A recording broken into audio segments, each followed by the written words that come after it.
দেলুঞ্জ সরকারি প্রাথমিক বিদ্যালয় এটি বগুড়া জেলার আদমদীঘি উপজেলার নসরতপুর ইউনিয়নের দেলুঞ্জ গ্রামে অবস্থিত। আসসালামু আলাইকুম, আপনাদের সাথে আছি আমি আলমগীর রতন। আজকে এই পুরোটি ভিডিও জুড়ে তো বেশি সময় নষ্ট না করে চলুন শুরু করা যাক আজকের ভিডিওটি।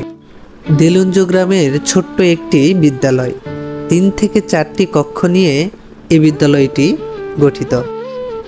এই বিদ্যালয়টি স্থাপিত করা হয় 1986 খ্রিস্টাব্দে এবং পূর্ণ নির্মাণ করা হয় 1994 খ্রিস্টাব্দে। এই ছোট বিদ্যালয়টি প্রকৃতির মাঝে মিশে আছে। পেছনে বড় পুকুর, সামনে ধান ক্ষেত, আশেপাশে নেই যানবাহনের কোনো শব্দদূষণ।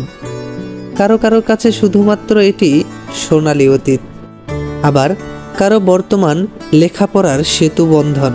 সেই সোনালী অতীতগুলোকেই তুলে ধরার জন্য আজকে চলে এসেছি আমি। আমারও এই বিদ্যালয় নিয়ে সোনালী অতীত রয়েছে। এই বিদ্যালয়টিতে লেখাপড়া না করলেও প্রাইভেট পড়েছি কয়েক বছর। 3 ভাই কোচিং সেন্টার ছিল। আমার 3টি মামা কোচিং করাতেন। প্রতিদিন সকালে চলে আসতাম এই বিদ্যালয়ে। সেজন্যই তো বলছি আমারও সোনালী অতীত রয়েছে এই বিদ্যালয়টি ঘিরে। এই গাছে ছোট ছোট আম ধরতো, পেরে পেরে খেতাম। সত্যি অনেক মিস করি। সব থেকে মনে পড়ে ফুটবল খেলার কথা। মাঠ ভরা গাছ, এর মাঝে ফুটবল খেলা, তার মাঝে আবার বৃষ্টির জন্য মাঠ হয়ে থাকতো কাদা। এমনিতে কাদা খেলা যায় না, আবার বল মারলে গিয়ে লাগতো গাছে বারবার।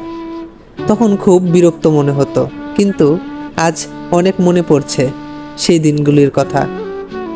আসা হয় না এই মাঠে, কত বছর পর এলাম, তবুও ভিডিও করার উদ্দেশ্য নিয়ে। আসার পর সেই ছোটবেলার কথাগুলো মনে পড়ে যাচ্ছিল। এই পুকুর পাড়ে কত না দুষ্টুমি করছি। যাই হোক, অনেক দিন পর আসলাম, অনেক ভালো লাগলো।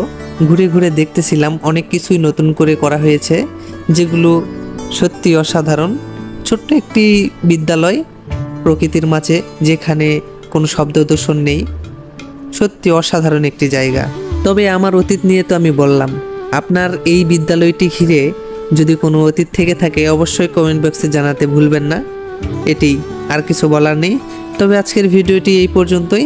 যদি ভিডিওটি ভালো লেগে থাকে তাহলে Alamgir Ratan official Facebook page এবং ইউটিউব চ্যানেলটি সাবস্ক্রাইব করবেন। ধন্যবাদ সকলকে। সকলের সুস্বাস্থ্য কামনা করে আজকের ভিডিওটি এখানে সমাপ্ত করছি। আল্লাহ হাফেজ।